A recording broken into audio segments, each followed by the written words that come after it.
Eddie Howe will be in the dugout for Newcastle's trip to Arsenal. Eddie Howe will take charge of Newcastle for the first time at Arsenal on Saturday after testing negative for COVID-19, although there is some confusion over when his symptoms began and 10-day isolation expired. The 43-year-old missed last Saturday's 3-3 draw at home to Brentford after learning he had contracted the virus less than 24 hours before kick-off. Howe said at the time he felt fine before entering isolation in his hotel room, only to then become poorly over the weekend. He was confined to his bed for long periods earlier this week. The club's medical staff have traced back Howe's symptoms to at least 10 days ago, meaning he is now clear of his mandatory isolation period.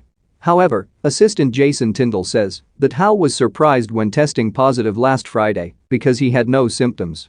If so, that would suggest his isolation should have run until this coming Monday. Newcastle say they have followed all protocols and that Howe had not recognized some of his earlier symptoms as being linked to COVID. The Premier League are satisfied that the club have adhered to the correct guidelines and are happy for Howe to take his place in the dugout at the Emirates Stadium, having returned a negative PCR test. The club's medical team are also confident that the manager is no longer infectious and does not pose a risk to his players, who have all tested negative this week. Tyndall said, "When Eddie tested positive he was very surprised because he had no symptoms.